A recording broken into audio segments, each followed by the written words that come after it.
नमस्कार, मैं doctor Uma Agarwal, eye care with Uma में आप सबका स्वागत है। मौसम बदल चुका है, कुछ धूप निकलने लगी है, घर के बाहर निकलना सबका आसान हो गया है।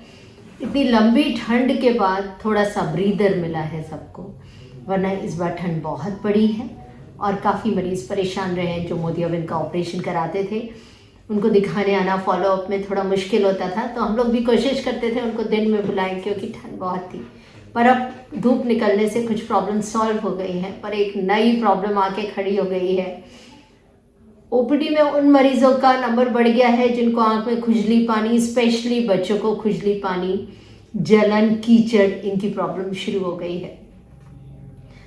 और अधिकतर वो बच्चे हैं जिनको हर साल में ये दिक्कत इसी मौसम में होती है। खुजली पानी, कीचड़, आंख का लाल होना। मरीज के साथ, बच्चे के साथ उनके पेरेंट्स जो आते हैं उनको ये चिंता होना बहुत वाजिब है कि हर साल डॉक्टर साहब ऐसा क्यों हो जाता है, जब तक दवा चलती है ये ठीक रहते हैं, वरना हर साल इनको मौसम बदलते ही ये दिक्कत शुरू हो जाती है। बच्चों में ये जो आंख लाल, कीचड़, पानी, गड़न, खुजली शुरू होती है, इसके 4-5 कारण हैं। सबसे पहला कारण है एलर्जी। एलर्जी ज़्यादातर बच्चों को पॉलन ग्रेन्स, जिसे हम कहते हैं बौर, फूलों की बौर या फलों की बौर, क्योंकि इसके बाद जो फल आने वाला होता है उसकी बौर पेड़ों पर होती है। और जब हवा चलती है, इस मौसम में हवा तेज़ चल रही होती है, जब हवा तेज़ चलती है तो वो बौर पेड़ से टूट जाती है और हवा के साथ बच्चों की आंख में जब पहुंचती है तो एलर्जी करती है। ये इन्फेक्शन नहीं है, एलर्जिक रिएक्शन है, पर बच्चे को बहुत तंग करती है। तो एक फलों और फूलों की बौर, नंबर 1। नंबर 2, ये डस्ट, क्योंकि हवा चलेगी तो धूल भी उड़ेगी। नंबर 3 कारण इसका होता है घर में अगर पेट्स हैं तो उनसे भी एलर्जी होती है। सेम वही चीज़, हवा चल रही है तो हर तरह का फाइबर उड़ेगा और आँख को तंग करेगा। तो एक एलर्जी बहुत बड़ा कारण है। तीसरा, इस मौसम में थोड़ा खुश्की होती है शरीर में, तो सर में भी खुश्की होगी। बालों में रूसी ज़्यादा होती है। जब बालों में रूसी ज़्यादा होती है तो पलक के बालों को भी अफेक्ट करती है, और वो बालों में जब रूसी जमती है तो आँख के अंदर, इसको हम बीमारी को कहते हैं ब्लेफराइटिस, और इसमें बच्चे को खुजली, कीचड़, पानी, पलकों पे रूसी का जमना, खुजली बहुत ज़्यादा होती है। अब तीसरी प्रॉब्लम इस मौसम में जो आती है वो है ड्राइनेस, जो अभी हम लोग बात कर रहे थे, खुश्की। जब पूरे से शरीर में खुश्की है तो आंखों में भी खुश्की होगी और फिर से वो खुजली करेगी आंखों में। चौथा कारण बाकी और इन्फेक्शन। अगर बच्चे का हाइजीनिक स्टेटस, आंख को साफ रखने का तौर तरीका ठीक नहीं है तो recurrent infections, bacterial viral infections के चांसेस होते हैं। जब बॉडी उन बैक्टीरियल वायरल इन्फेक्शंस के अगेंस्ट फाइट करती है तो कई बार उसमें कुछ सब्सटेंसेस ऐसे भी बन जाते हैं जो आंख में खुजली करते हैं और लाली करते हैं। तो लाली और खुजली का कारण ये बैक्टीरियल और वायरल इन्फेक्शंस भी हो सकते हैं। तो ये इतनी बीमारियां जो बच्चों को तंग करती हैं, इनसे हम लोग क्या बचाव कर सकते हैं?